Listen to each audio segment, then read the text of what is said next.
tardes a todos. Muchas gracias este ratito. Hoy tenemos el placer, el gusto, la honra, no me quedan palabras, la verdad, ¿no? Para el hecho de que tengamos como invitada aquí a la doctora Blanca Ramírez,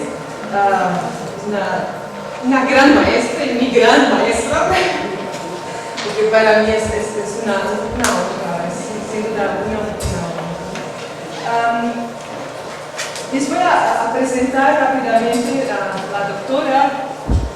Tiene un currículum muy vasto, ¿no? Me dice que algunas cosas para que entiendan también un poco su formación y lo que ha hecho en relación a la presentación del día de hoy, del tema que nos va a tratar aquí esta tarde.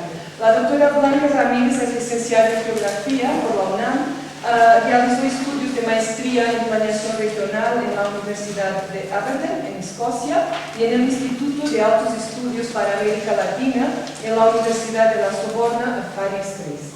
Concluyó estudios de doctorado en la Facultad de Arquitectura de la UNAM. Desde 1989 es profesora investigadora del Departamento de Teoría y Análisis de la Universidad Autónoma Metropolitana de la Unidad de Xochimilco, y de 1984 a 2015 fue profesora de tiempo parcial del posgrado de Arquitectura aquí en la UNAM. Es miembro del Sistema Nacional de Investigadores, nivel 2, ha colaborado con la Red Nacional de Investigación Urbana y con el Grupo Internacional de Geografía Crítica, entre otras muchas redes que ha contribuido a construir. Sus líneas de investigación abordan temas urbanos regionales, globalización, políticas del desarrollo, movilidad en la región centro del país y transformaciones territoriales. Y asimismo, efectos territoriales de la militarización y la seguridad. Es autora del libro Modernidad, Postmodernidad, Globalización y Territorio, un recorrido por los campos de las teorías, publicado por la UNAM y por Miguel Ángel Porrúa, 2003, y de los capítulos Core Periphery Models, incluido en The International Encyclopedia of Human Geography, de Rob Kitchen y Nigel Thrift, de 2009.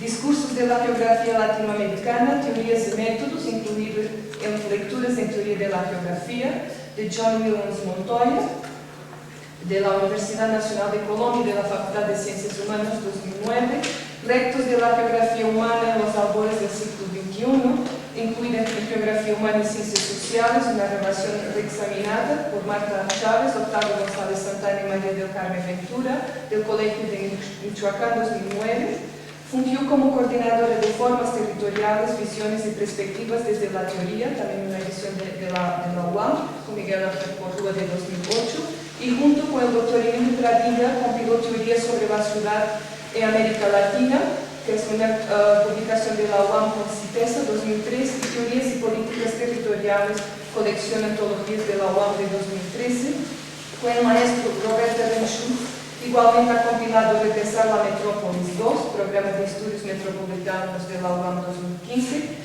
y junto con Liliana López Leve, Espacio, Paisaje, Región, Territorio y Lugar, la diversidad en el pensamiento contemporáneo en coedición con el Instituto de Geografía de la UNAM 2015. Coordinó un último libro titulado Debates y Estudios de la Movilidad Laboral en la región centro del país, Alcances y Dimensiones desde México, publicado en 2015, en donde la mayor parte de los que contribuyen fueron en su momento sus alumnos. Este último punto que acabo de leer, cuando leí la semblanza, me llamó mucho la atención, porque yo estuve en esta presentación del libro y cuando les hablo de mi maestra, no es solo mi maestra, es maestra de muchos, porque en ese día estábamos muchos alumnos que tuvimos el privilegio de trabajar con la doctora y de aprender, ¿no? Entonces, realmente estoy muy feliz de la tener aquí hoy con nosotras. Le paso la palabra, la doctora va a exponer, y creo que al final podemos abrir un espacio de preguntas y respuestas. Entonces, aprovechen lo máximo que puedan, porque la invitada es para eso, ¿no? Para sacar mucho provecho. Muchas gracias.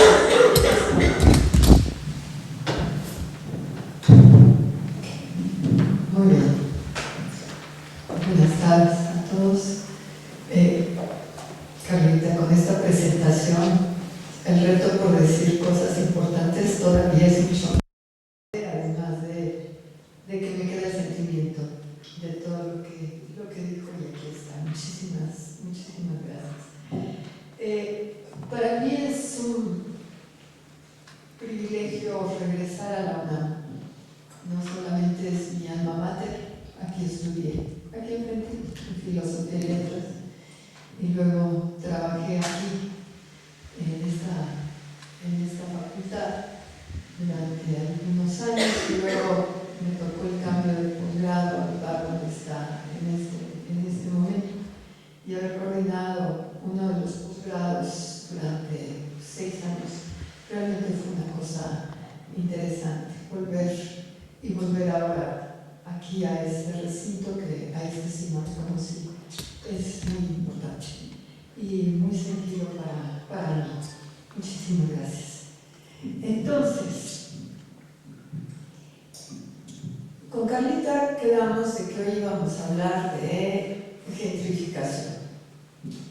Pero yo le proponía que hiciéramos una ponencia en donde viéramos el cambio, porque si me meto a hablarles nada más de la gentrificación, pues nos metemos a una de las categorías urbanas que más se ha extendido en América Latina en los últimos años, sobre todo a partir del siglo XXI. Concretamente, desde 1996, 2 estudios pioneros, uno en la ciudad de Puebla, en México, y otro en Río de Janeiro, en Brasil, son los que hacen incursión a todo este estudio. Sin embargo, lo que es necesario decir, esta es una categoría eminentemente anglosajona que surge en 1964 cuando Ruth Glass, una socióloga urbana inglesa, intenta explicar las transformaciones que se están dando en el centro de Londres a partir de la desindustrialización y el cambio de las zonas industriales que están saliendo del centro del lugar y de la ciudad, para explicar cómo se está haciendo la renovación urbana. Empiezo a meter categorías y voy a insistir en eso. Entonces se empieza a hacer una renovación urbana que genera un desplazamiento de población en donde los obreros que estaban trabajando en el centro de la ciudad y en las zonas industriales no pueden pagar ya las rentas, otra categoría más, las rentas que se estaban generando, el incremento de las rentas que se estaban generando, y entonces son desplazados hacia los bordes. Yo les llamo bordes, generalmente se les conoce como periferias urbanas, yo les llamo bordes, o algunos otros lugares, y se presenta una elitización o aburguesamiento, se le llama así, de clases pudientes hacia el centro de Londres. Esa sigue siendo a la fecha la acepción más divulgada que hay sobre el tema. Y ahorita vamos a ver qué problemas tiene. Sin embargo, yo me he preguntado si es la categoría más adecuada, ¿sí?, y las condiciones más adecuadas para entender los procesos urbanos que se están dando en las ciudades latinoamericanas, para cuestionarme el por qué entonces se está utilizando y la estamos importando. Esto tiene un contexto muy interesante, muy importante que quiero dejar aquí. Desde el 2000, empezamos en 2016, desde el 2011 generamos un grupo de teóricos urbanos latinoamericanos en donde, bueno, Carlita nos acompañaba en aquel momento en la UAM, donde nos hemos dado la tarea precisamente de revisar con qué categorías y con qué teorías son con las que hemos estado o con las que estamos analizando los procesos urbanos en el mundo contemporáneo. De ahí, por ejemplo, porque a mí la categoría de gentrificación en particular y otras de las que voy a hablar ahorita me son particularmente importantes para reflexionar teóricamente sobre lo que está pasando. Entonces, conteniendo como base ese cuestionamiento, yo me preguntaba, bueno, ¿para qué le estamos usando? ¿Cómo le estamos usando en América Latina? ¿Y qué nos está diciendo gentrificación? Cuando además, esa es una categoría que no hay, gentry en inglés y gentrification en inglés no tiene traducción al español.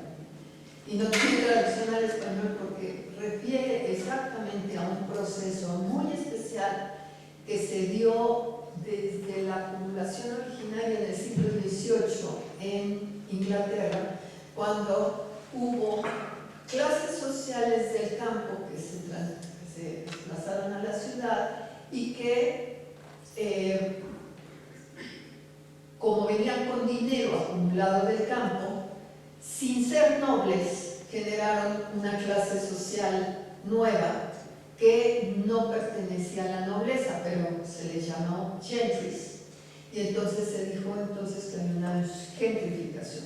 Esto es importante porque desde ahí viene la acepción que también sobre esa verba se cuestiona el uso de la categoría para decir. Pero en fin, ¿qué pasaba en los 70 en América Latina, que fue la época del análisis de procesos urbanos y del gran crecimiento urbano de las grandes metrópolis latinoamericanas y cómo las abordamos?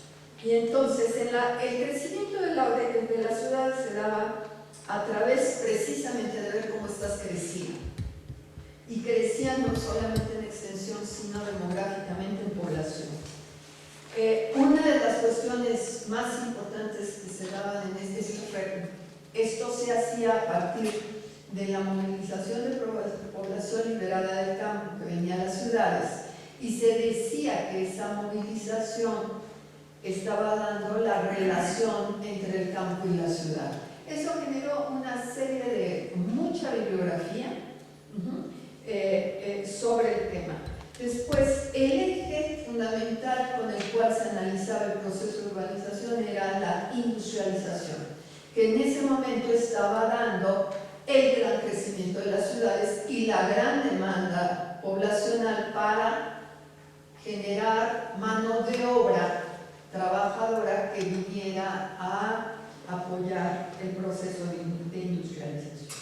Y el cuarto de los elementos importantes que me parece que había que resaltar es el Estado tomaba y tenía un papel fundamental en el proceso, no solamente desde el punto de vista económico, fomentando el modelo de desarrollo industrializador, sino también desde el punto de vista político, en virtud de que era un actor fundamental que propiciaba el crecimiento tanto de industrial como urbano, como en la dotación de infraestructura y de servicios que se requerían para el proceso y que eran parte de la acción estatal que se asumía como parte de sus responsabilidades. Estoy esquematizando en una manera muy general, si no me da tiempo de llegar a la gentrificación, pero bueno, de esto hay mucha literatura y muy variada, porque además desde la teoría se hacía desde tres posturas. La parte del crecimiento demográfico le correspondía a la visión neoclásica, ¿sí? Y que a la fecha sigue siendo muy extendida para explicar todo lo que hizo Luis Uniquel. Si lo conocen, acaban de sacar su libro después de 40 años del proceso de urbanización en México, lo reeditaron tal cual y lo acaban de sacar ahorita. Es un incunable, es clásico y sigue siendo útil. Pero el fundamento principal a través del cual él analiza el proceso de urbanización es la visión neoclásica a través del crecimiento demográfico, ¿sí? Y sus tendencias, etc.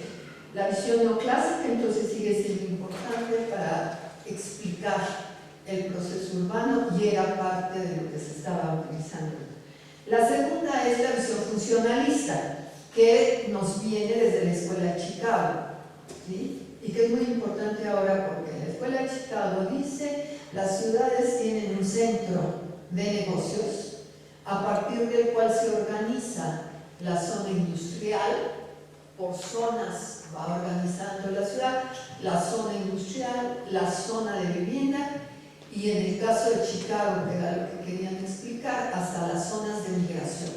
La migración italiana, la migración mexicana, la migración no sé cuánto, y todo está zonificado alrededor del centro, que supuestamente es el lugar más importante de la ciudad, que es el centro de negocios de este término.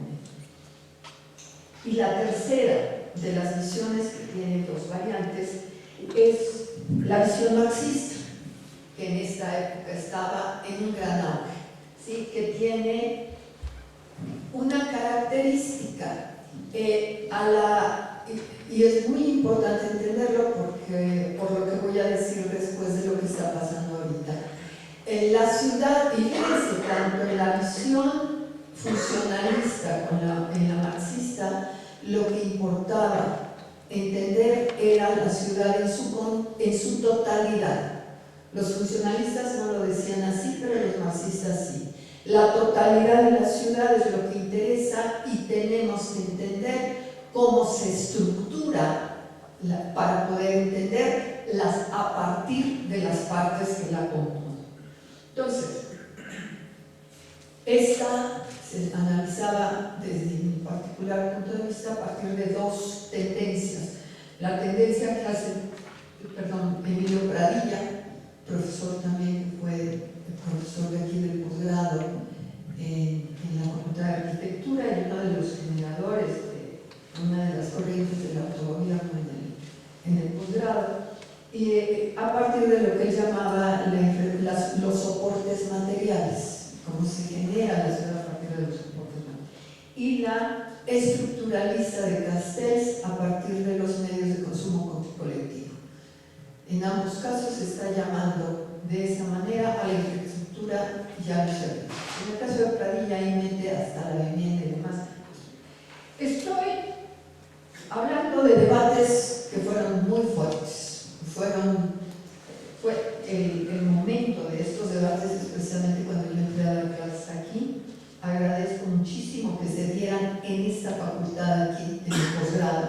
Aquí los teníamos, sobre todo en uno de los posgrados, y planteaban no solamente visiones teóricas, la bibliografía de esto es amplia y pues, si a alguien le interesa por ahí la tengo, y planteaban visiones que no eran solamente urbanas en sí mismo, sino que eran visiones que conjuntaban lo urbano desde lo económico y lo político, que generaban perspectivas específicas para analizar la ciudad, dividieron grupos.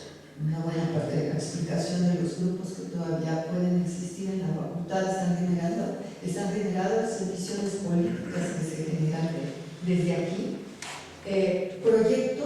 Dividieron proyectos y dividieron personas.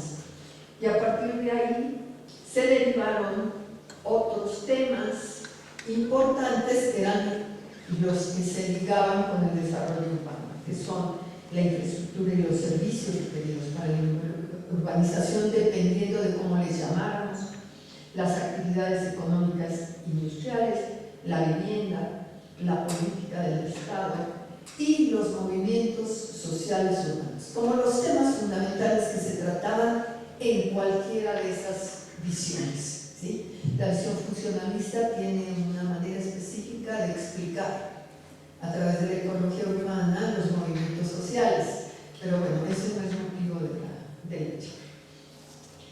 dejó mucho sobre qué pensar y dejó mucho hecho y dejó mucho por hacer, ¿sí? Porque hubo muchos análisis que se hicieron desde estas perspectivas.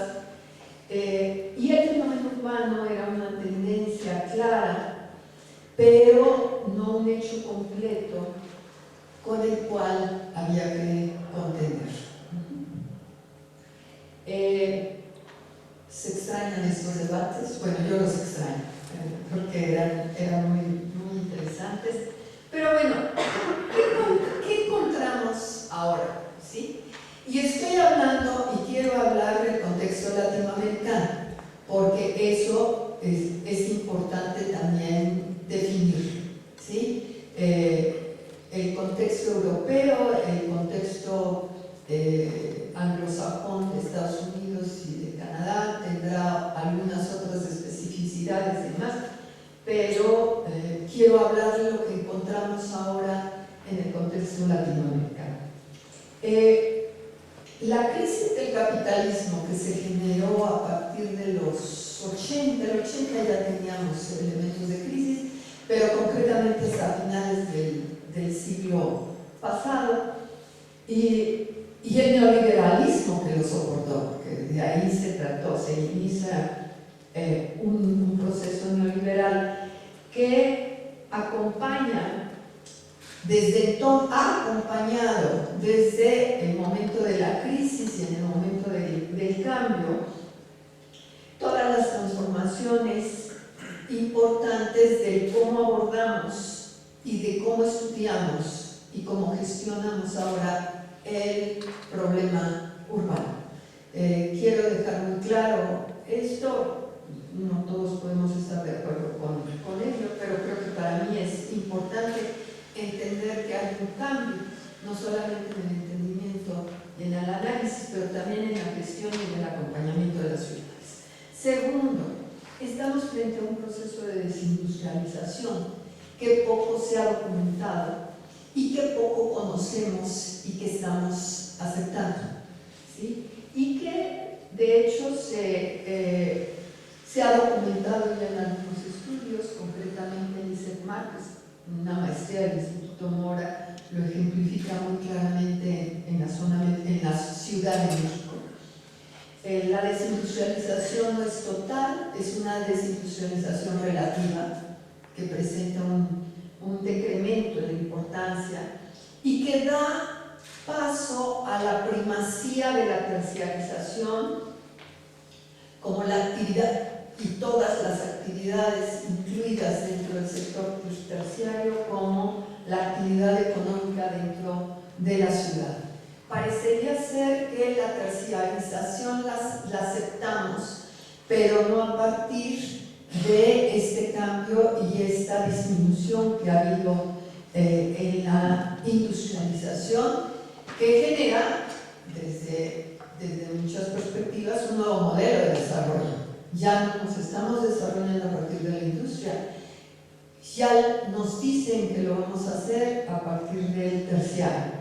Territorialmente, el crecimiento de la ciudad pasa a ser de lo urbano a lo metropolitano, y podemos afirmar que algunos, es más, ya los políticos empiezan a hablar de la gran megalópolis, ¿sí? Muy copiando otra vez una categoría que se hace en Estados Unidos para ejemplificar la megalopolización del Oriente, y en donde se están conformando sistemas urbanos regionales para, creo yo, llamarlos con una categoría más adecuada a lo que sucede en nuestro país, pero que son conjuntos y continuos urbanos fragmentados que parecería ser que incrementan el tamaño de las urbes y por lo tanto los problemas que estos tienen.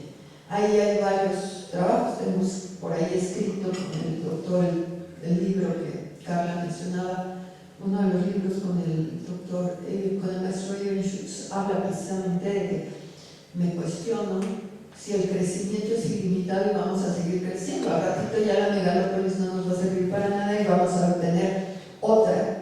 La metápolis siquiera es posiblemente para llamarle ese crecimiento ilimitado que se está dando. Y se da una redimensionalización de la ciudad en dos sentidos. Una, la territorial, que pasa de querer comprender la totalidad de la ciudad a querer entender las fracciones nada más y las partes que la componen.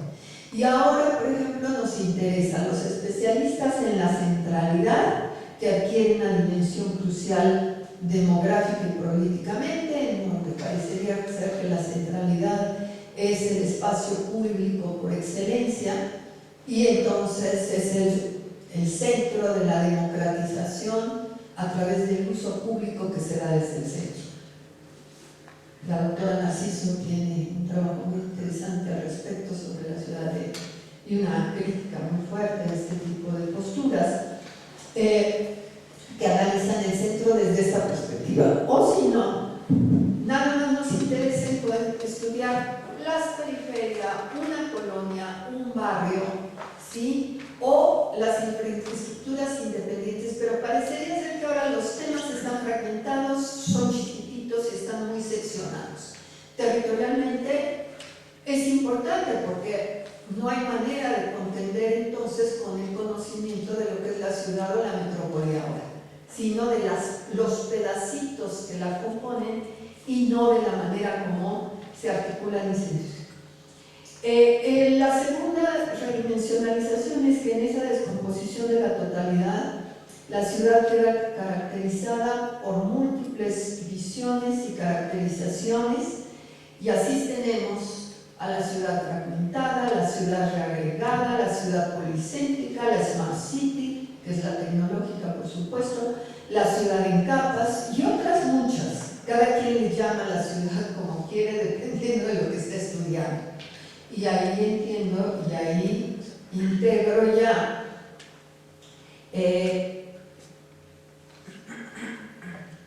la ciudad gentrificada. Y entonces me meten la ciudad gentrificada como si fuera otra de las características propias de la ciudad, como si toda esa caracterización que estamos haciendo de ese pedacito o de ese sector o de esa parte fuera la totalidad de la ciudad. Esto evidentemente da origen a planteamientos teóricos que reorientan el estudio de las ciudades, los reorientan en muchas formas y que siguen siendo importantes, pero bueno, la ciudad compacta prioriza la densidad, la difusa al contrario, el crecimiento, la ciudad en capas, la segregación y la polarización. La segunda, y es la que nos ocupa aquí, prioriza el movimiento y el desplazamiento más que la construcción de soportes o la posibilidad de entender la manera como se está reorganizando la vivienda dentro de la ciudad a través de una serie de infraestructuras que la dan como el elemento crucial que la redefine. Y la terciarización de los lugares centrales, a los cuales se les llama zonas gentrificadas, ¿sí? Parecería ser que siempre son centrales, ahora ya no son zonas de negocios, son zonas terciarias y son zonas que se mezclan con la, ¿cómo se llama? Con la terciarización. Y aquí es donde entra ya un poquito la caracterización de lo que está pasando con la gentrificación. ¿Qué está pasando y qué nos dicen que es? Hay colonias, hay barrios, hay zonas de la ciudad, ¿sí?, en donde se está haciendo la transformación del cambio del uso del suelo y en donde, por ejemplo, lo que pasa en el Nuevo Polanco, lo que está pasando atrás en la irrigación y demás, que son antiguamente las zonas industriales del norte de la ciudad. Las industrias o se fueron a otros lados o cerraron. ¿Y en qué se está convirtiendo eso? Pues en zonas habitacionales en donde el sector inmobiliario está sacando y está reestructurando a partir de políticas neoliberales una buena parte de la estructura de la ciudad. Este cambio urbano, ¿sí? Que tiene que ver con el centro de la ciudad, se nos dice, el centro de la ciudad se está gentrificando.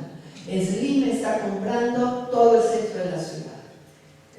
Platicando con un político, bueno, René Coulomb, ustedes lo deben conocer, quien fue miembro activo de lo que sería el fideicomiso del centro histórico, nos decía recientemente, Slim no puede comprar todo el centro histórico, primero, bueno, por dos razones. Una, porque no lo venden los propietarios, ¿sí? Y ahí tienes comunidades muy fuertes de judíos, de españoles, que todavía se están reproduciendo y todavía están apropiándose del centro histórico y no lo van a soltar. Que Slim haya hecho su proyecto y que Slim hubiera querido comprar el centro histórico para hacerlo de otra manera es otra cosa. Que haya el abandono de una gran cantidad de zonas habitacionales. El sismo del 85 sacó de ahí a mucha gente de las habitaciones, otra se quedó. Hubo una gran revitalización del centro histórico. Es una cosa muy diferente a pensar que en el centro histórico de la Ciudad de México hay un paso de los burgueses o las gentes de élite que se están viniendo a vivir a la ciudad, al centro de la ciudad. Eso no es cierto, ¿sí? Al centro de la ciudad no. Se están yendo a otros lados. Se están yendo a lo mejor a Polanco, se están yendo a la zona de la Roma. Ahí sí hay una reutilización de la vivienda y de un cambio importante. Se están yendo a la Condesa. Pero entonces, ¿de qué estamos hablando? ¿Sí? El principio fundamental que explica el centro histórico como el elemento fundamental del desplazamiento de las clases burguesas no en todos lados se da de la misma manera.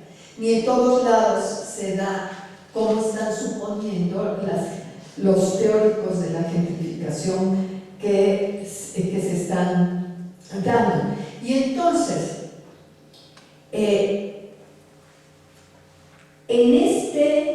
en este cambio que estamos presentando a través de la gentrificación, se está queriendo englobar otra vez un todo urbano, en donde, pues, si lo empezamos a ver, y Neil Smith, que es un marxista que aprovechó y generó una buena parte de lo que fue el pensamiento gentrificador y crítico de la gentrificación neoclásica, nos dice, ¿saben qué? El manejar la gentrificación a partir de los desplazamientos que se da la gente de un lugar a otro dentro de la ciudad es volver a la visión neoclásica de el análisis urbano a partir de la visión etnográfica. ¿Qué cambia? En la visión neoclásica lo importante era el número, cuánto crece y cuánto decrece. Ahorita parece ser que lo que nos importa es el movimiento, es el desplazamiento, ¿sí? Nadie me dice, al menos en México, bueno, la literatura anglosajona sobre el tema es muy basa en esto, y lo que dice es, ¿saben una cosa? A mí no me están ejemplificando cuántas gentes se desplazan. Uno, no me están definiendo cómo van a categorizar a la gente que se desplaza. ¿Cómo vas a categorizar si es élite, si es burguesa o pertenece a qué tipo de clase social. Eso es un gran dilema, ¿sí? Porque muchos de los trabajos que hay no lo hacen.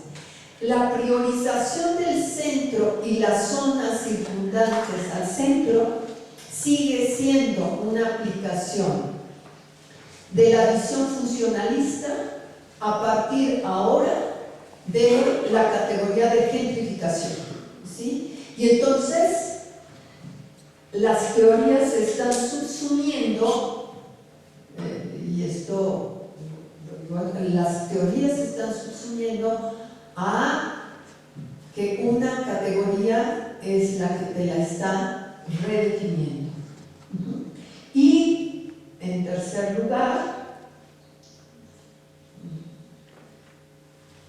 se confunden muchos procesos con el proceso de gentrificación. ¿Por qué? Al interior de esto hay un proceso de reutilización de la ciudad. Estamos entendiendo, o parecería ser que lo que estamos haciendo también es que la reutilización de la ciudad, no es otra cosa más que el cambio de función que tiene un inmueble que antes estaba destinado, que les gusta, a la industria y ahora está destinado a la vivienda. Eso es una reutilización, ¿sí? O está dedicado a centros culturales, que es una de las cuestiones que tiene muy importantes la cuestión de la gentrificación. La reutilización la reutilización no se ejemplifica a partir del desplazamiento de la población.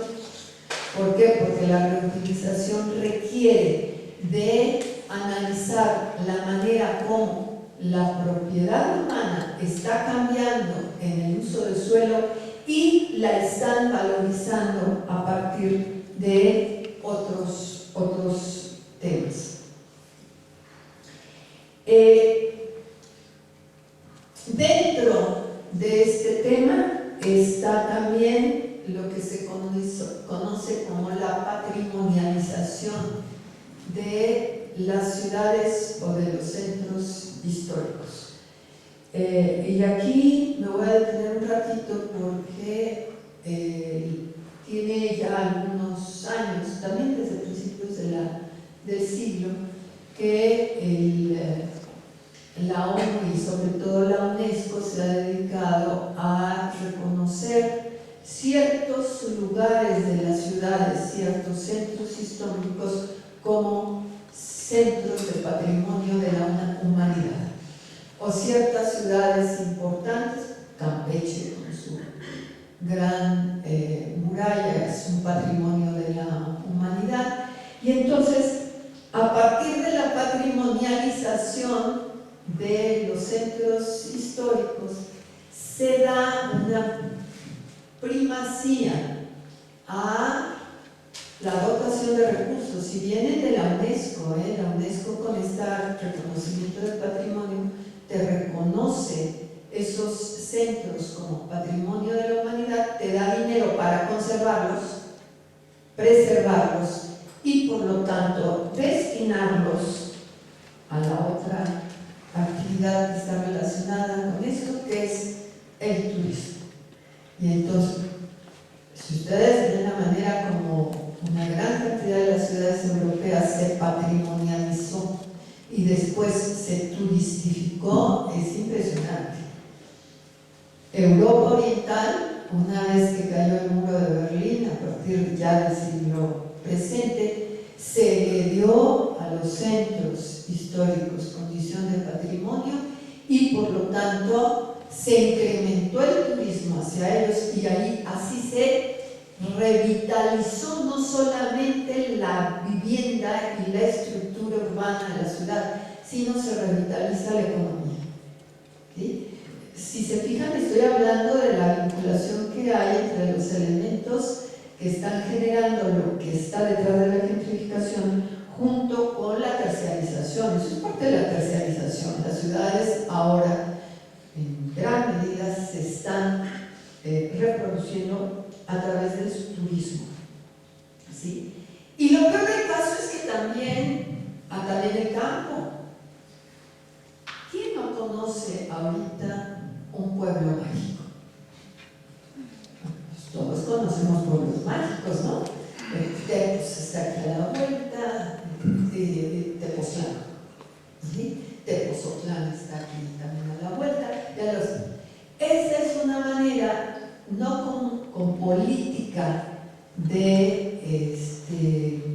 ¿cómo se llama? De la UNESCO, pero eso a través de una política del Estado mexicano lo que hizo fue generar un instrumento que nos revitalizara, y fíjense que estoy utilizando a propósito la categoría de revitalización, porque en arquitectura, en urbanismo la utilizamos desde el punto de vista de la refuncionalización de los inmuebles, pero aquí se está revitalizando la economía a partir de esto, de generar centros turísticos. ¿Para qué? Para que las élites urbanas y las no tan élites urbanas, porque a los centros mágicos también podemos ir de visita los fines de semana, y los pueblos que ya no pueden o que ya no se dedican a la agricultura porque no hay quien dé apoyos para la agricultura, estamos dependiendo fundamentalmente de una agricultura de la importación de una parte del maíz, de la leche, del frijol y de muchos otros productos, hasta del pollo y del huevo. Entonces, algo tendrán que hacer los pueblos, pues los turistificamos también.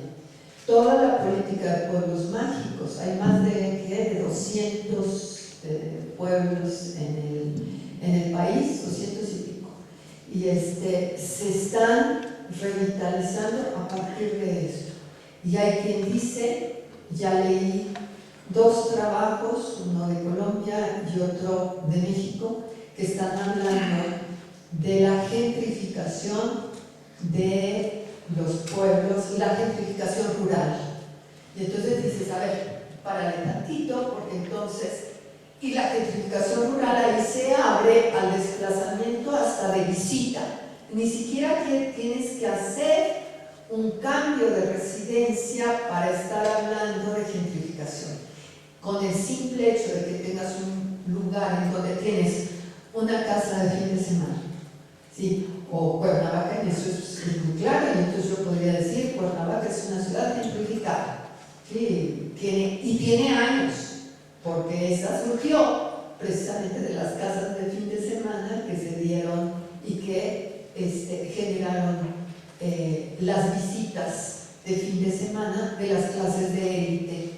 Ahora Cuernavaca, las élites están vendiendo sus casas porque ya se compraron la de Cancún, ya se compraron la de Acapulco, ya se compraron la de Nueva York o la de Houston, son gente que tiene dinero. Entonces se está haciendo todo un crecimiento urbano de casas de fin de semana para obreros, ¿sí? ¿Por qué? Porque el Estado está favoreciendo la construcción de conjuntos habitacionales y te presta el dinero ¿para qué? Para que tu ahorro del Fobiste lo puedas gastar en una casa donde te vayas el fin de semana y tengas hasta alberquita en un conjunto habitacional. A ver, discúlpenme, estoy hablando de procesos muy disímiles, ¿sí? Muy disímiles, a los cuales a todos se les llama gentrificación. Y les digo, ya hay gentrificación simbólica, ya hay gentrificación rural, ya hay gentrificación de, ¿qué más quieren?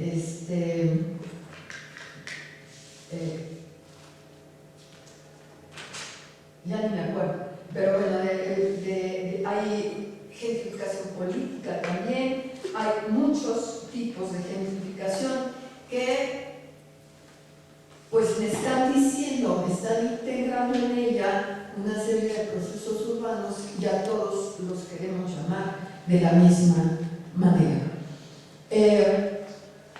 reutilización, patrimonialización, turistificación, gentrificación simbólica, gentrificación rural, parecería ser que son lo mismo y se está utilizando sin saber realmente qué significa ni la gentrificación ni cada una de las categorías y procesos. Son todos procesos que se están dando dentro de la ciudad neoliberal contemporánea y se están tratando como si fueran lo mismo, que no lo son, y sin saber realmente lo que significan o cómo se relacionan entre ellos.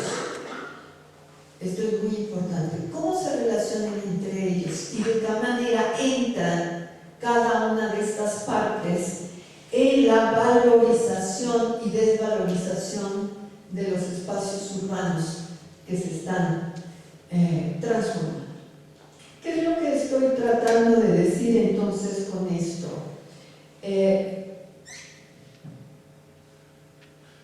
Y aquí estoy hablando de estas tres visiones, o muchas visiones, que se están dando del tema.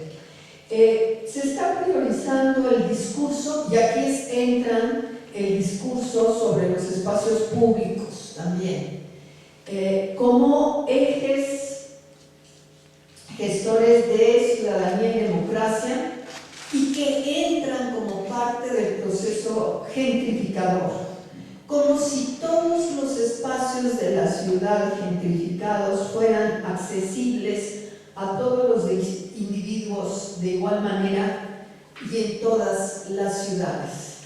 De aquí retomo lo que Carla trabajó sobre su tema. Se está idealizando no solamente el concepto de espacio público, también el concepto de gentrificación, porque en el concepto de gentrificación entra esa idealización del espacio público y del desplazamiento como el eje fundamental del proceso, y no la valorización y la transformación urbana de la ciudad.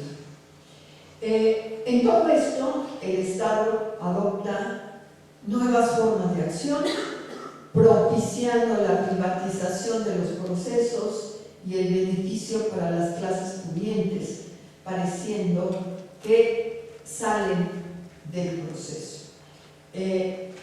La generación de centros comerciales como zonas policéntricas, ¿sí?, que alrededor de las cuales se está generando una buena parte de la elitización de la vivienda, está metida en este proceso. No sé si conocen ustedes el proyecto de Reforma 222. El proyecto de Reforma 222 es un centro comercial que está en medio de Reforma, pero va mucho más allá porque es un proyecto de oficinas y es un proyecto de viviendas, y todo asumido como parte del mismo lugar. Estoy usando la categoría de lugar. Como ese lo tienen acá en el World Trade Center, también muy cerca de ahí, y una buena parte de algunos de los proyectos que se están generando con el Big Grant, que son proyectos urbanos de vivienda junto con centros comerciales, y tienen a veces en el interior hasta oficinas, integran lugares muy centrales, dicen, que están generando formas de utilización muy privada de ciertos espacios que en algunas ocasiones el centro comercial es utilizado como o es concebido como un espacio público, y muchos de los centros comerciales no son públicos, son muy privados. ¿Sí? Con todo esto que les estoy platicando, se idealiza la ciudad con la manera como se define y caracteriza esa homogenización de todos los procesos en uno solo, ¿sí? Antes se le llamaba ciudad, ahora se le llama gentrificación de la ciudad, ¿sí? Y entonces parecería ser que con eso podemos asumir que todas las ciudades están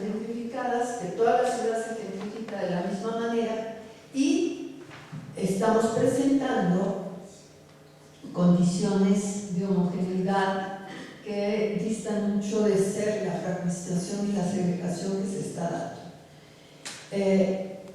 Para mi gusto, esta manera de integrar todos los procesos alrededor de gentrificación, lo que está haciendo es la imposibilidad de comprender cada uno de ellos en su totalidad y de analizar realmente el impacto que tienen en el interior de la ciudad para entender qué es lo que está pasando. ¿Qué tenemos con la gentrificación? De la bibliografía, y por ahí les voy a mandar con Carla otro articulito concretamente ya visto desde el punto de vista no vinculado con el proceso de urbanización, sino con los teóricos que están haciendo la gentrificación, se los mando con ella. Lo que me encontré de la revisión que hice de los estudios es que hay, y miren que revisé también bibliografía anglosajona, y la bibliografía anglosajona con su especificidad teórica y específica creo que tiene los mismos problemas, porque allá también se ha hablado de que existen pocos estudios empíricos que muestran realmente qué es la gentrificación y cómo se da, si es cierto que se da, el mejoramiento de las clases sociales que ocupan la ciudad en las zonas centrales. Es más, un eminente gentrificólogo de aquí de México, no voy a decir el nombre, porque seguramente lo pueden conocer, me está haciendo un artículo sobre la gentrificación y me dice, pero de todo esto, hay pocos estudios empíricos que me lo puedan demostrar. Y entonces yo digo, órale, ¿y entonces cómo puedo yo estar asumiendo que realmente existe cuando el trabajo empírico me está diciendo a lo mejor que se está dando de otro lado o es diferente? No lo sé, ¿sí? O me está diciendo que sí es gentrificación en el sentido estricto de su connotación. Entonces, esta parte de y fíjense, esto tiene mucho que ver con la forma a través de la cual en muchas ocasiones nos gusta una categoría y como la vemos muy novedosa, muy bonita porque poco la han estudiado aquí, entonces la adopto para hacer mi tesis, hacer un trabajo, y acríticamente, sin ninguna reflexión, lo que hago es que la retomo y le doy novedad a mi estudio. Y ya me quedé muy contentito porque ya tengo mucha novedad. Yo creo que hay que ser un poquito más críticos y retomar y ver si efectivamente las categorías me están sirviendo para decir y para ejemplificar lo que tengo que decir y cómo lo quiero decir. Y aprovecho para hacer propaganda de mi último libro, en donde, al igual que el de la gentrificación, nosotros en la parte urbana utilizamos 5 categorías, y bueno, esto viene de la geografía y de la antropología y de muchos otros que hacen lo mismo, 5 categorías territoriales que asumimos que son iguales: el espacio, el paisaje ahorita está de mucha moda, y por paisaje podemos explicar y decir lo que queramos. Tiene que ver con todo lo de patrimonialización, toda la parte de patrimonialización de las ciudades y de los campos vienen analizadas a partir del paisaje, territorio, espacio, paisaje, región y lugar. Los usamos como sinónimos acríticamente. El librito está publicado por la UAM y por el Instituto de Geografía. Aquí en el Instituto de Geografía creo que está baratito, lo pueden adquirir y podrían ver como de esas categorías.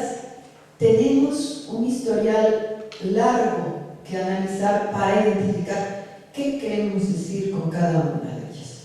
Bueno, ya hablé ampliamente de cómo con la categoría de gentrificación se está priorizando el desplazamiento demográfico como si fuera el eje fundamental del proceso social. Y pasa exactamente como con la categoría ahorita de movilidad. Todo el mundo confunde movilidad con transporte, ya no hablo de transporte, pero hablo de movilidad, porque es lo más importante en este momento. ¿Saben una cosa? Para mi gusto son dos cosas diferentes, que están ligadas, pero no están hablando de lo mismo.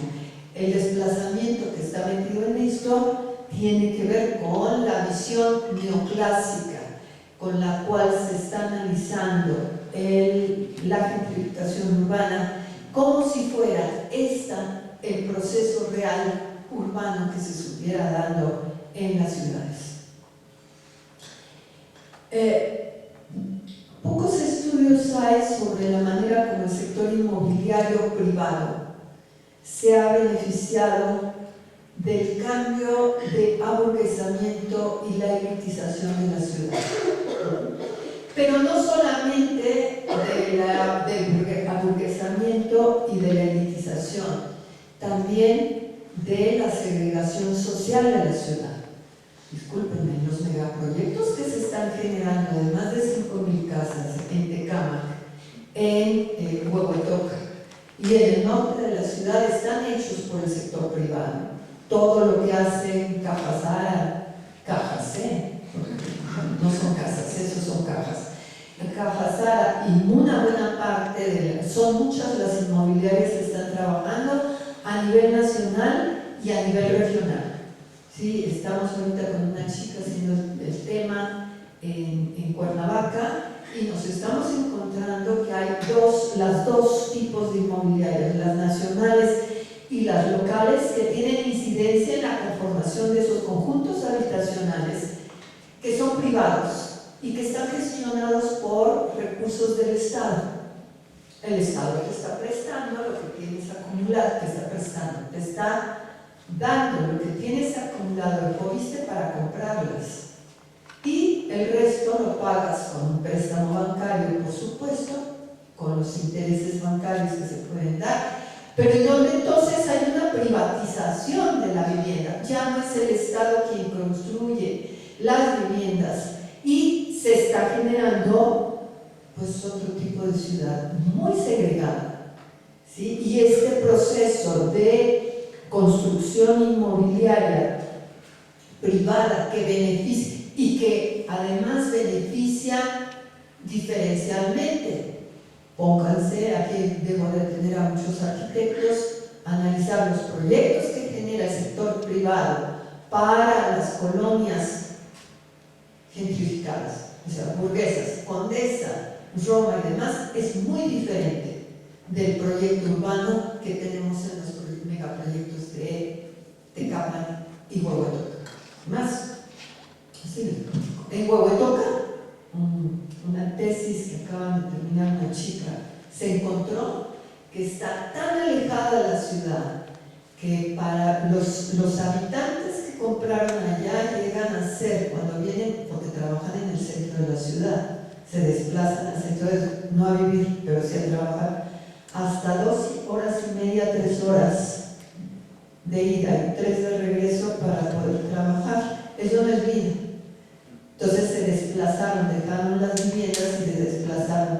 En Huehuetoca, esas viviendas están ahorita invadidas por los migrantes que vienen de Centroamérica y que se bajan de la bestia y no tienen vivienda. Entonces, algunos están habitados por ellos, ¿sí? Está documentado en una tesis, o están totalmente devastados. Todo el cobre, que está muy caro, de los enchufes eléctricos, todos los inodoros y los muebles de baño y los muebles de cocina están saqueados. ¿Sí? Están saqueados ¿Por qué? Porque como nadie las habita, se los llevan para venderlos en otros lados. Esos son los megaproyectos que están haciendo y que pues, son parte.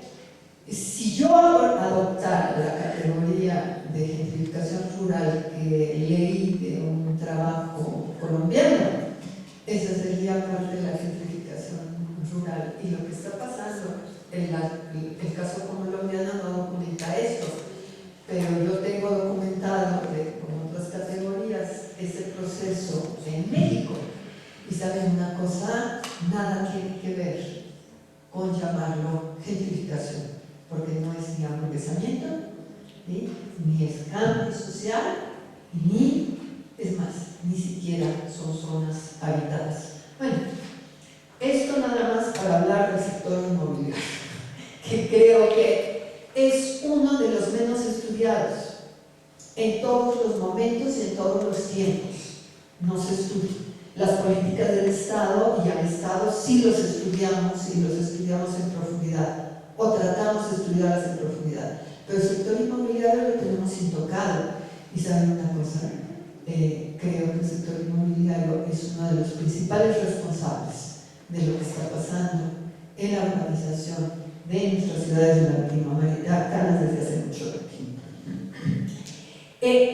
Poco se ha estudiado el impacto territorial de la desindustrialización y el cambio hacia la terciarización de la ciudad. Se ha estudiado mucho, y de eso sí hay bibliografía, sobre los centros comerciales.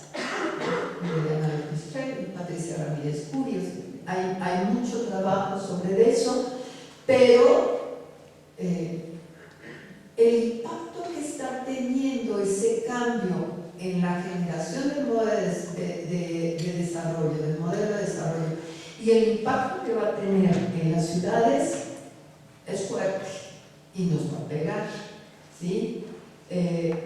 Comentamos es a partir de los precios del suelo y de la vivienda. Y discúlpenme, son dos cosas diferentes, al menos desde el punto de vista teórico. Evidentemente que yo puedo, y que para analizar la renta, yo tengo que ejemplificarla, no tengo otro instrumental empírico para hacerla que el estudio de los precios. Pero ¿saben qué? Equiparar renta con precio es un error teórico muy fuerte. Primero. Segundo, a ver, ni siquiera en la época de los 70, que el marxismo tenía un impacto muy fuerte, se hicieron trabajos sobre la renta del suelo urbano que la documentaran en profundidad. El único teórico urbano que ha actualizado esa discusión y tiene una propuesta urbana, porque este es un tema que desde Marx viene de la parte agrícola, pero que se importó a la parte urbana y que insisto, poco se ejemplificó y se documentó en la parte urbana. El único que lo ha hecho es Samuel Jaramillo. Tiene un texto muy interesante sobre la renta del suelo urbana, que bueno, habría que retomar no solamente desde el punto de vista teórico, pero también como una inspiración desde el punto de vista empírico para ver cómo se retoma. Voy a tratar de concluir ya diciendo hay 4 cositas que me parece que son importantes y que las van a encontrar en el trabajo que les voy a dar en relación al uso de la categoría de gentrificación para ejemplificar los cambios urbanos hoy en América Latina. En la manera como se ha hecho, ¿sí?, aquí en América Latina. No estoy hablando de cómo lo ha hecho Nelly Smith, porque puede que con lo que hizo Nelly Smith en Nueva York pudiera yo estar de acuerdo, pero eso es en Nueva York, eso no tiene nada que ver con lo que nosotros estamos viviendo en América Latina. En primer lugar, hay una fragmentación del proceso con el uso de la categoría de gentrificación que se ha hecho el proceso. ¿Me explico?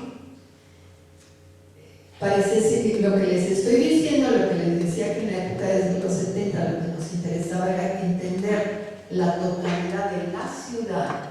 Parecería ser que ahora la totalidad de la ciudad o de la metrópoli es la gentrificación. Y de la gentrificación se ha hecho el proceso fragmentado y fragmentando todas las causas económicas, políticas y métodos culturales que lo generan y que requieren de instrumentales y de acercamientos empíricos profundos que me puedan ejemplificar lo que está pasando en las metrópolis contemporáneas. Segundo, hay una fragmentación de la política y de lo que no estamos hablando es que la segregación social y la segregación económica de las clases sociales de la ciudad sigue existiendo y lo peor del caso es que se está haciendo mucho más aguda y está pasando por procesos muy particulares que tienen que ver, como les platicaba yo, como el sector inmobiliario que tiene una acción muy importante dentro de esta segregación y que está pasando también por una política urbana que está dentro del Estado totalmente fragmentada y que no la está tomando como ciudad en conjunto. Tercero, estamos confundiendo las políticas urbanas con las políticas de gentrificación, como si hubiera realmente política de gentrificación. Y hay quien habla, bueno, Genoshka habla de políticas de gentrificación, no habla de políticas urbanas. Y saben una cosa, yo ahí no estoy de acuerdo, porque lo que hace este cambio es, a mi modo de ver, neutralizar el proceso, que es un proceso que no es neutral, es un proceso que es político, es un proceso que es segregado y es un proceso en donde es excluyente además, porque excluye a muchos grupos sociales de lo que realmente está pasando, ¿en beneficio de qué? Del negocio. Y el negocio está detrás de lo que sería la categoría de gentrificación, ¿sí? Por último, y de esto creo que lo hablé ampliamente, se prioriza el empirismo sobre la teoría. Creo que la manera como estamos o no estamos teorizando el análisis del conocimiento urbano y no estamos identificando la manera como diferentes teorías lo están abordando, nos lleva al final a no hacer o no utilizar, no estamos haciendo teoría, a no utilizar la teoría para analizar los procesos y caer en un empirismo ramplante que dista mucho de explicar realmente lo que está pasando en la ciudad. Pues yo aquí lo dejo. Si quieren podemos explicar muchas otras cosas, pero me gustaría más ver si tienen alguna duda o que les gustaría trabajar. Con mucho gusto lo platicamos. Muchas gracias.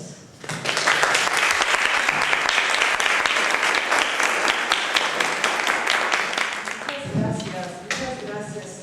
Una súper clase de teoría urbana. Wow. Yo siempre me pierdo a escucharla, ¿no? Pero me pierdo y luego al mismo tiempo a pensar, ¿no? ¿Qué trae todo esto, no? Muchas gracias una vez más, porque sí, porque nos lleva a otras dimensiones, ¿no? A buscar y a cuestionar mucho de lo que nos dan, ¿no? Y esta es la parte que para mí es muy linda, ¿no? Que no asumamos las cosas como algo dadas, ¿no? Pero que empecemos a pensar si realmente esto que nos están diciendo es o no es correspondiente a la práctica. Y por otra parte, me quedo preocupada también, ¿no? Me quedo preocupada en el sentido que esto tiene implicaciones, ¿no? Y eso iba por una pregunta también. ¿Cuáles son las implicaciones del uso de los conceptos, o en el caso del uso de la gentrificación, considerando que ahorita vivimos un proceso general de gentrificación, todo es gentrificación? Yo no conozco la gentrificación simbólica, pero sí leí un texto sobre gentrificación rural, justo allá en Morelos. Y, ay Dios mío, ¿a dónde vamos, no? Porque ya hablamos de eso, una cosa que no tiene nada que ver.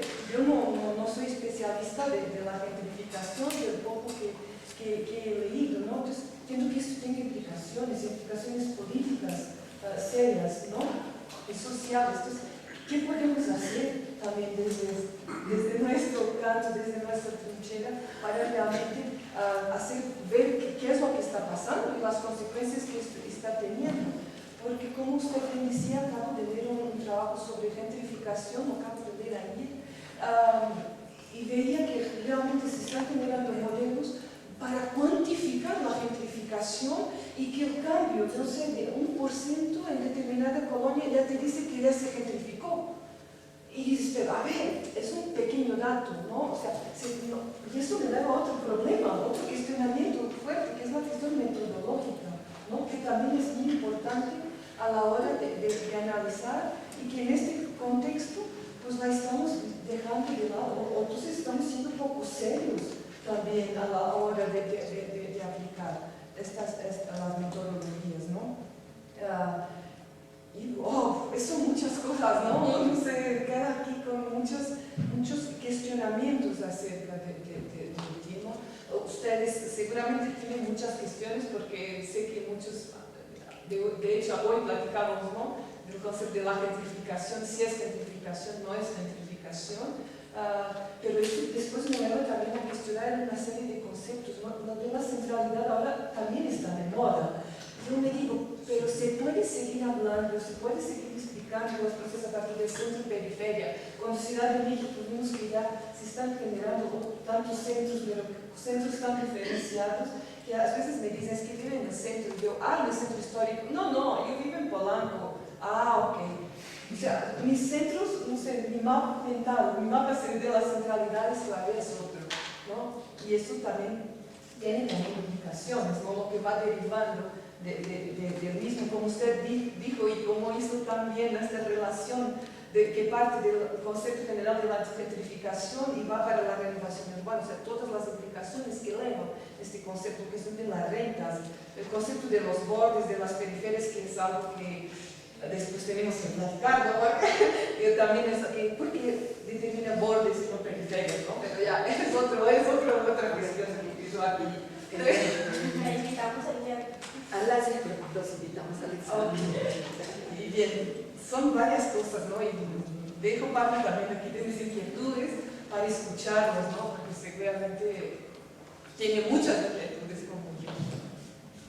Muchas gracias por la conferencia, muy útil para mí. Eso último que has dicho al final, la crítica a hablar, o sea, lo controversial de hablar de política, de gentrificación, me llama la atención porque, o sea, el argumento que estoy entendiendo es que no se puede hablar de políticas para una propuesta que es de una empresa privada, del mercado inmobiliario. Eso es un poco lo que he entendido. Entonces tampoco, no sé si se puede equiparar a no decir políticas neoliberales. O sea, es un poco lo mismo. Pero entonces, ¿cómo se puede decir a lo que el Estado no hace o hace? Porque hace de muchas maneras. En los procesos neoliberales no le vamos a decir políticas, pero el Estado tiene un papel, aunque no haga nada. Esa es mi reflexión, ¿no? Un poco en el contexto que vengo de Costa Rica, donde el Estado o desregula o simplemente mantiene un silencio permanente. ¿Cómo podemos abordar ese papel, ese nuevo papel? Primero se puso, no sé por decirlo, un museo, un centro comercial, y de ahí parte que se esté dando todo el proceso. O sea, cómo se podría utilizar ese método para tratar de mejores zonas, o no sé, una metodología de este tipo de gentrificación. O sea, ¿Se podría hacer un proceso? ¿Se podría estudiar todo eso?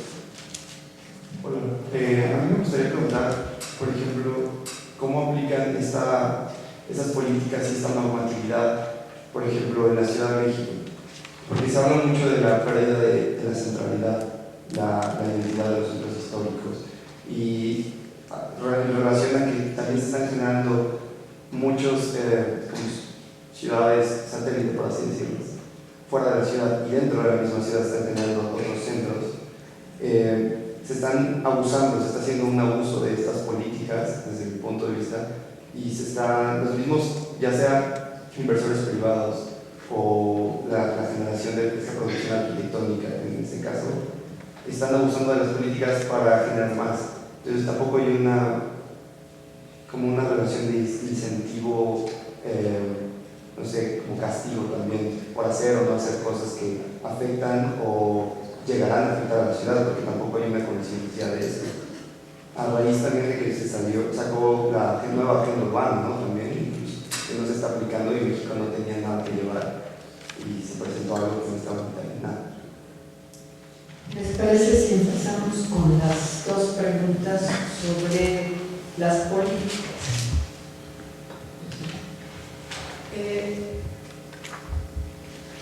Se dice que hay una pérdida de la centralidad, sin embargo, estamos buscando centralidades por todos lados. Últimamente me he preguntado, a ver, ¿y por qué todo lo queremos analizar desde el centro? ¿Desde cuando el centro es tan importante que parecería ser que todos los análisis tienen que partir del centro? ¿Sí? Y bueno, hay un abuso de políticas y yo no sé qué tanto hay un abuso de políticas, porque yo creo que una buena parte de la evolución de la ciudad ahorita se está dando precisamente por la falta de una política, ¿sí? ¿Qué es lo que hay? Y eso lo relaciono con la otra pregunta. ¿Cómo decir a lo que el Estado no hace o a lo que el Estado hace? El Estado ahorita lo que está haciendo es gestionar, es lo que hace. Y bueno, por ahí la legislación dice que hay que hacer planes de desarrollo delegacionales y hay que hacer planes de desarrollo municipales y hay que hacer planes de desarrollo de todo. Y a partir de ahí establecer la política urbana de la ciudad. A ver, yo sé que esos se quedaron hechos cuando Cárdenas fue jefe de gobierno del Distrito Federal.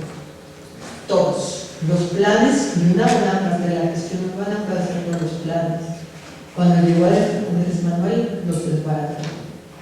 Y tomó lo mismo que les expliqué ahorita, pedacitos de uno, pedacitos de otro, pedacitos de otro. ¿Para qué? Para hacer su bando 2.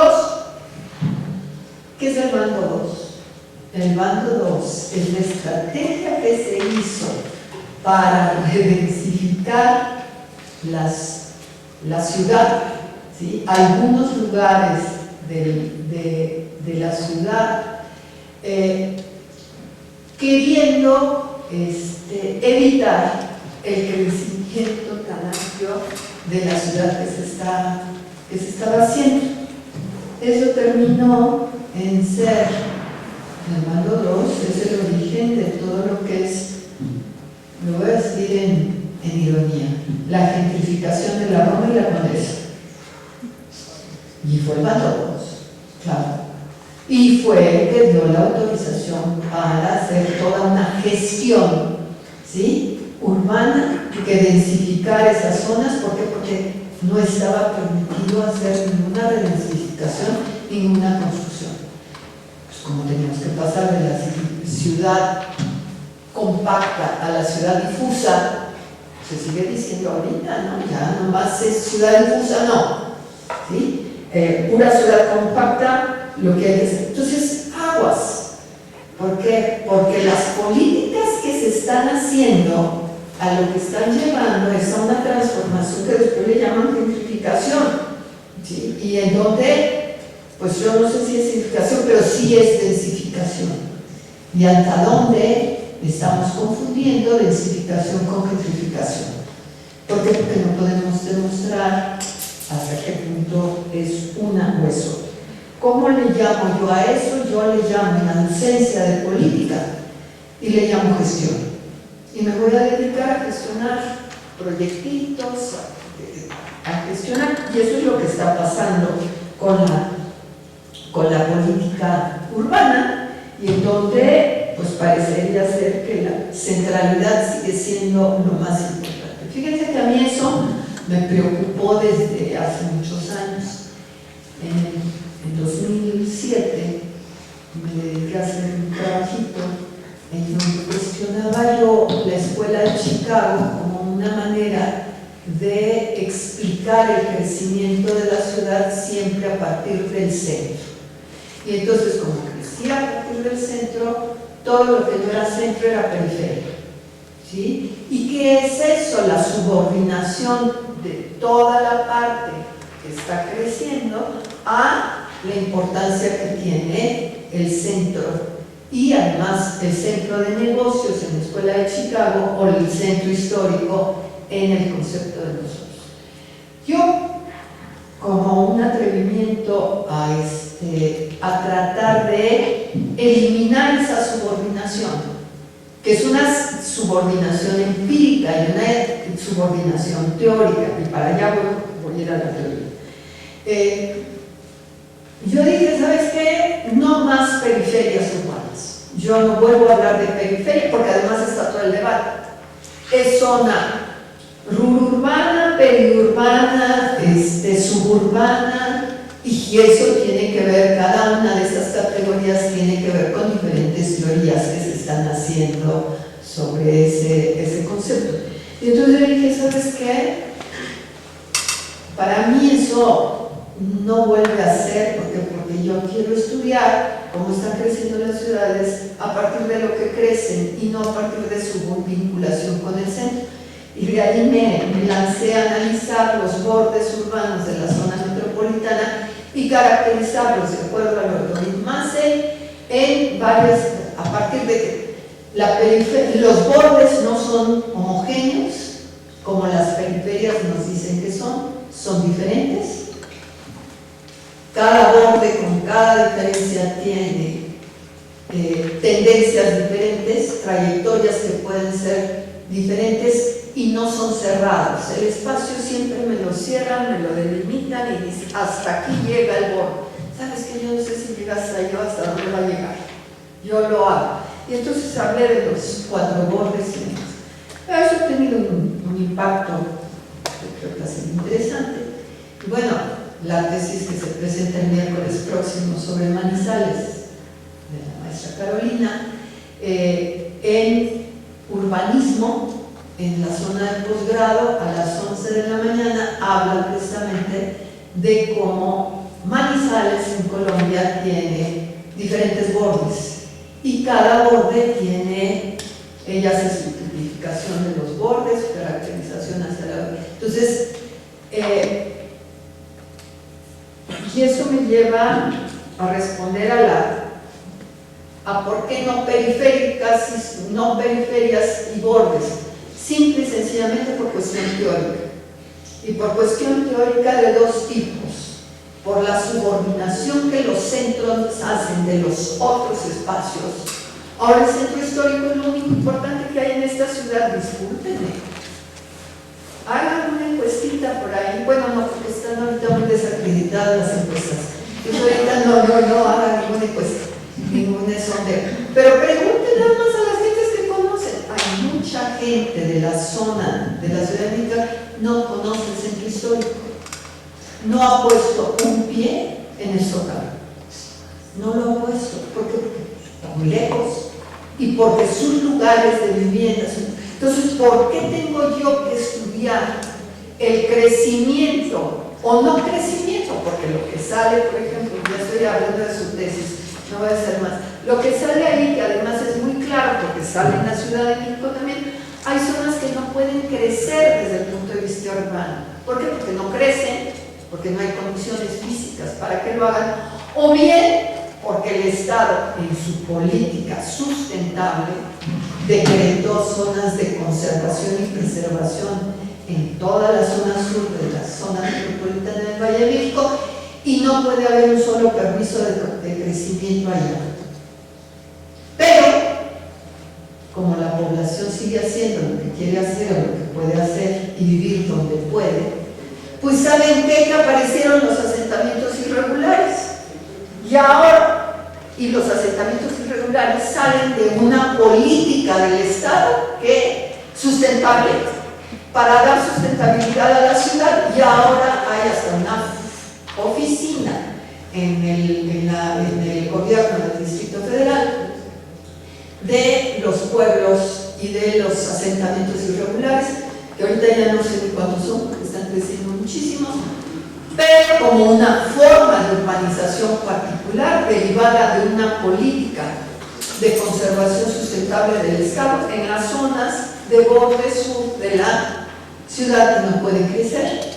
Entonces, se fijan cómo particular, en cada espacio particular se puede crecer de cierta manera relacionado con las políticas, y que no necesariamente para entender esto necesito empezar con el centro histórico de la ciudad.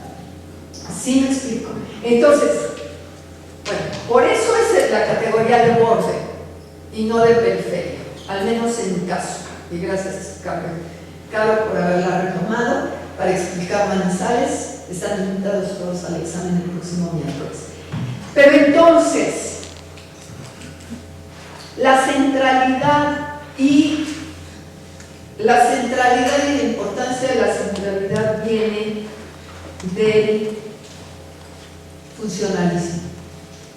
La teoría funcionalista la tenemos impregnada en la piel, y no estudiada, porque si yo les pregunto a ver quiénes son los funcionalistas y quiénes fueron los de la Escuela de Chicago, no me los pueden decir, y a lo mejor ni siquiera tienen idea que existió la Escuela de Chicago. Pero la forma como me han enseñado desde la primaria, ¿sí?, lo que es el estudio de la ciudad ha sido a través del funcionalismo.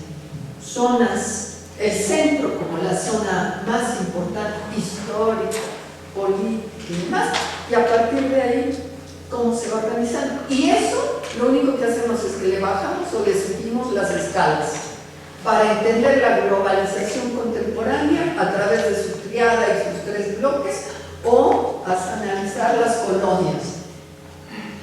Eso es funcionalismo, lo tenemos impregnado. ¿Por qué? No lo sé, pero ahí está. Y lo utilizamos no como herramienta teórica, sino lo utilizamos en la manera de estudiar el territorio todo el tiempo.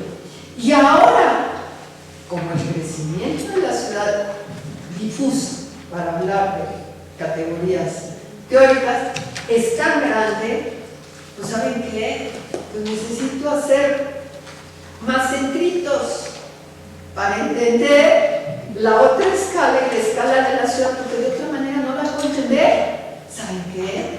Sí hay recursos para entenderla de otra manera, pero no le queremos entrar por ahí. Son recursos teóricos. Bueno, para mí el marxismo de los 70 dio mucho para entender este tipo de procesos. Creo que se pueden analizar, pero pues, eso es político. Y si es político, no lo quiero asumir, porque pues yo soy académica y yo soy neutral. Y entonces, en la neutralidad, la necesidad de la... Entonces, estamos pasando de la centralidad del centro histórico al policentrismo. Ese es el texto de Adrián Guillermo Aguilar en el 99. Y eso es una visión que de Matos ha generalizado también en América Latina a partir de entonces. Entonces, como una forma de tener el funcionalismo como una herramienta empírica, pero que a la es teórico.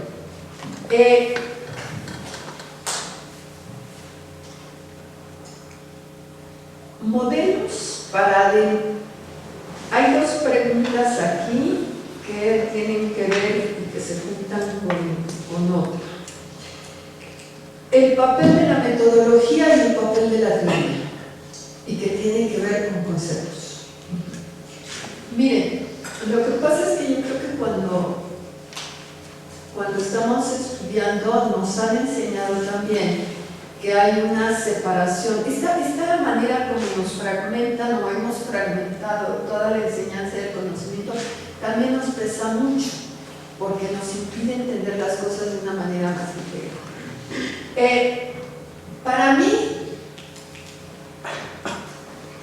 cuando te adentras a estudiar un proceso, un caso, un problema urbano, me fragmentan la teoría con la que lo vas a ver y la metodología con la que lo vas a abordar. ¿Sí? Y me fragmentan el tercer punto, los conceptos con los que los vas a estudiar. Y entonces, es más, hasta me ponen semestres, aquí trabajan con semestres de fuera. Primer semestre hablan de teorías, después me hablan de metodología, y ya que hiciste eso, me hablan de conceptos. Madre Santísima, ya lo pusieron en una piedra. Y además, en muchas ocasiones, por metodología, estoy confundiendo técnicas de investigación, como si fueran eso, metodología. Entonces, la teoría y la metodología están juntitas.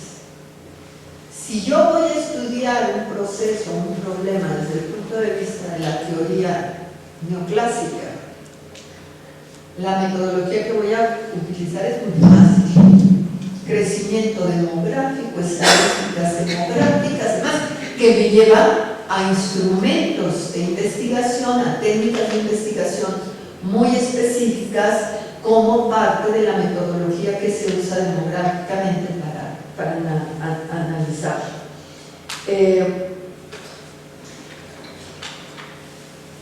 Si yo voy a hacerlo, decido hacerlo desde la teoría funcionalista, caramba, pues es otro el asunto. ¿Por qué? Porque tengo que hacer la construcción tanto teórica como metodológica de otra manera, y el uso de mis conceptos tiene que estar adecuado a esa teoría y metodología. Luego, entonces, la construcción de una investigación tiene que implicar la conjunción de esos tres elementos y tienen que ser congruentes, porque ¿qué es lo que está pasando? Que en muchas ocasiones me dicen, y miren, estoy parafraseando a algunos de mis alumnos que me dicen que van a hacer un análisis marxista de no sé qué aspecto, o el tema que tienen de investigación, y a la hora que me dan la metodología, me mandan a técnicas de investigación neoclásicas para terminar en conceptos funcionalistas. Ya no terminan. ¿Por qué? Porque el centro es importante. ¿Sí me explico? Luego, entonces, esto no es una tarea sencilla. ¿Sí? A mí me ha llevado muchos años entenderla y cada vez aprendo cositas más, pero si puedo se las paso porque adéntrense cuando crean que es una teoría la que van a estudiar, la que quieren adoptar. La teoría nos llega al corazoncito, ¿sí? No es nada más cuestión de que la veo acá, además me explica lo que estoy haciendo, pero también me explica acá, por cuestiones afectivas o por cuestiones políticas, se vale, ¿sí? Se vale. Y además, el hacer investigación es un acto político. El estudiar es un acto político. ¿Por qué? Porque te está llevando a la toma de posición frente a los problemas que yo voy a querer abordar después. ¿Por qué? Porque va a ser parte de mi práctica profesional. El hecho de que yo esté hablando ahorita con ustedes, discúlpenme, es un acto académico, pero también es un acto político. Porque mi conciencia o mi función, y eso lo he tratado de asumir como parte de mi tarea, es querer transmitirles lo que yo he aprendido. ¿Por qué? Porque aprenderlo de esta manera tiene implicaciones políticas. ¿Sí? El que ustedes decidan tomar una, otra y otra opción, evidentemente que va a tener repercusiones en la práctica profesional. Entonces, a mí sí me preocupa el hecho de que se estén fragmentando. Bueno, y aquí hay dos procesos. Por un lado, el de la fragmentación de todos los problemas, pero por el otro lado, el del eclecticismo, que luego me los pone como iguales, mezclando teorías, mezclando conceptos, mezclando conceptos y después queriendo hacer una metodología de la gentrificación. Y, ¿saben? Yo no sé si eso existe o no existe, pero yo no lo recomendaría. ¿Sí? Porque, primero, la gentrificación no es una teoría, es un concepto que trae detrás varias maneras de adentrarse. ¿Sí? Ruth Glass lo hizo desde la visión neoclásica, hay quien lo ha hecho desde la forma funcionalista. Neil Smith, muy comprometido políticamente, escribió la fragmentación de Nueva York a partir de la visión marxista, y ahí le metió el proceso, pero saben que estamos hablando de otra cosa. Y no es la manera como lo estamos retomando en América Latina. A Neil Smith lo estamos retomando porque es muy importante. Es anglosajón, ¿sí? Es uno de los teóricos de la gentrificación más reconocidos, y entonces lo parafraseamos y demás, pero lo ponemos a la par que Ruth Glass y que los otros. ¿Saben qué? No es así. ¿Sí? Hay que, bueno, que Genoshka lo retoma a cada rato, pero bueno, Genoshka haciendo conceptos, su gentrificación simbólica, y luego, sí, claro, y los movimientos de gentrificación, no solamente gentrificación simbólica, dice que hay movimientos de gentrificación. ¿Sabes una cosa? Yo les llamaba en los 70 movimientos sociales urbanos. Y no iban a la gentrificación, iban a otra cosa. Entonces, para decirte de qué estamos hablando, ¿sí? Y con esto, tratando de retomar integralmente las preguntas, por eso me interesan los conceptos, ¿sí? Porque además, retomando el concepto y la manera como estos se están utilizando, yo puedo llegar a ver si hay eclecticismo académico que cada vez está mucho más extendido. ¿Qué quiere decir eso? Mezcla de muchas teorías, ¿sí? A lo largo de un solo concepto, varios conceptos, y utilizando supuestamente una metodología específica que no es otra cosa más que unas técnicas de investigación o modelos de investigación en donde, y termino con eso diciendo, bueno, si quieren podemos escribirlo con otra vez, si quieren, quiero hacer un modelo para después decir, aquí tengo el modelo de la gentrificación que saqué de mis técnicas de investigación. ¿Por qué? Porque ahora la voy a aplicar aquí, aquí, aquí, aquí, como si todos los lugares se comportaran de igual manera. Eso no es cierto. Cada lugar tiene su propia manera de comportarse y tiene, a partir de los instrumentos que uno se da para comprenderlos, una manera de encontrarse a ellos para saber y ver sus diferencias. Muy bien. Muchas gracias. No sé si alguien quiere hacer algún comentario más. Yo le agradezco enormemente una vez más. De verdad, siempre es muy rico y muy nutrido escucharlo, ¿no? Y también lo que yo quisiera que ustedes quedaran en eso, es que todos tener conciencia de lo que utilizo y cómo lo utilizo, ¿no? Y y que es importante ver qué procesos están pasando, ¿no? ¿Qué pasa ahí? Si es gentrificación, no es gentrificación, ¿no? Pero tener conciencia de lo que está pasando. Y esto que dice la doctora Fina, que me parece muy importante, es que realmente cada lugar es un lugar, tiene especificidades muy propias, que no se puede generalizar, ¿no? O sea, parte de lo que yo quería, pues que ellos también pudieran escuchar y que fue yo, ¿no? Porque otros no me hacen caso. Entonces, sí. Pocos nos hacen caso. Sí, ok, pues qué bueno que pero usted ahora sí. Aquí tengo dos que sí me hicieron un poquito de caso. Entonces, muchísimas gracias, de verdad, muchísimas gracias. Pues les agradecemos a todos la asistencia a la plática. Yo creo, bueno, lo poco que escuché, porque lamentablemente andamos todos de aquí para allá, muy interesante. Realmente estos temas de gentrificación creo que es algo que vivimos y que es importante, sobre todo en los futuros profesionistas, que estén muy conscientes. Yo aprovecho para invitarlos a la exposición que tenemos en la actualidad aquí en el Museo Universitario de Ciencias y Arte, aquí juntito. Se llama Escenarios de Transformación y que pues en alguna de las partes es parte de lo que queremos mostrar, ¿no? Cómo nos transformamos, cómo la arquitectura transforma y se transforma, las ciudades se transforman. Entonces ojalá lo puedan pasar a visitar. También invitamos por favor a que nos acompañe por ahí en la exposición. Y bueno, yo voy a entregar el diploma. La Universidad Nacional Autónoma de México, la Facultad de Arquitectura, otorga el presente reconocimiento a Blanca Ramírez Velázquez por su participación como ponente en la conferencia de la urbanización a la gentrificación dentro del marco